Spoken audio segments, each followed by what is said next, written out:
Bonjour et bienvenue, voici notre tour d'horizon économique, géopolitique et boursier de la fin de la semaine. Nous sommes le vendredi 7 novembre et il semblerait que les places boursières européennes vont terminer quasiment inchangées. Une semaine pour rien.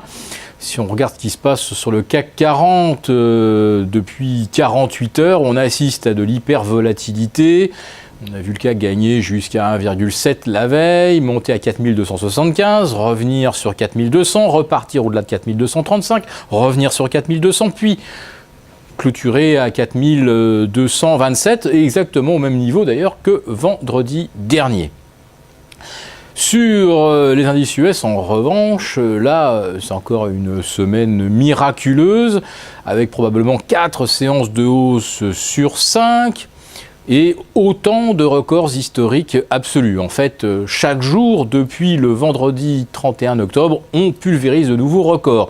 Tenez-vous bien, le Dow Jones engrange 11 000 points. On vient de franchir la barre des 11 000 points de gain depuis le 9 mars 2009, jeudi soir. Sur le S&P 500, on voit maintenant les planchers de mars 2009 multipliés par 3,3 et on est au-delà des 4 fois les planchers 2009 pour le Dow Transport qui s'est envolé hier au-delà des 8 900 points. On en est maintenant à 13 séances de hausse sur une série de 16 et sur les 3 séances de baisse, 2 ont vu les indices reculer de moins de 0,15%. Autrement dit, c'est du 15 sur 16 à la hausse si l'on tient compte du fait que des records absolus ont été battus à 2 reprises, même les jours où les marchés baissaient. C'est un golden swan, c'est du jamais vu. L'obnubilation haussière sur les indices US atteint des proportions absolument historiques, on peut même le dire dantesques. Alors, qu'est-ce qui peut se passer derrière 14 séances de hausse sur 16 ? Personne ne le sait véritablement. On voit par exemple l'indice Fear and Greed battre également des records quasiment historiques. L'indice de confiance immédiat des opérateurs est également au plus haut depuis mars 2000. Là aussi, c'est quelque chose d'inconcevable, de jamais vu. Une confiance aussi univoque du marché, c'est une première historique. Alors, est-ce que ça reflète vraiment la psychologie des marchés ? Ce n'est pas sûr. C'est simplement que tout est piloté par des robots. Donc, plus on enchaîne de séances de hausse, plus les robots et ceux qui sont derrière, qui les programment, se disent haussiers. Ça ne veut pas dire que le marché le soit. Simplement, le marché est au-delà de toute possibilité maintenant de corriger, parce que si l'on corrige, on a l'impression que ce sera l'explosion, la dislocation. Car les marchés, jusqu'à présent, ne se sont fiés qu'aux banques centrales. Et elles se réunissent aujourd'hui à Paris pour discuter de quoi ?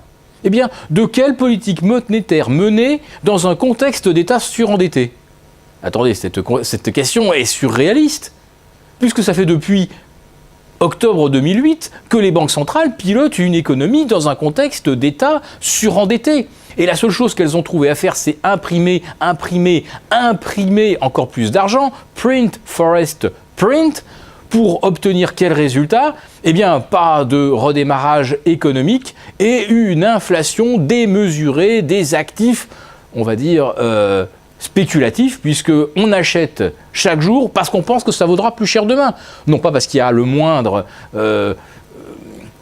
lien avec l'économie réelle, c'est simplement que c'est devenu un marché purement mécanique, administré à la soviétique. Les taux ne veulent plus rien dire, la valorisation des actions ne veut plus rien dire, c'est fixé souverainement par la Banque centrale. On a donc complètement aboli le marché, et le marché au jour le jour n'est que le reflet des niveaux qu'il atteint. Il est au sommet, l'optimisme est au zénith, le marché recule, la déprime s'empare des opérateurs, il n'y a plus aucune projection dans le court ou dans le moyen terme, et avec des banques centrales qui découvrent au bout de 5 ans qu'il faut gérer des États, gérer la politique monétaire dans un contexte d'État surendetté, on croit littéralement rêver. Et puis, dernière interrogation, M. Draghi ne participe pas au sommet de Paris. C'est comme si Usain Bolt boycottait la finale du champion du monde parce qu'il a une séance de dédicace dans une maternelle jamaïcaine.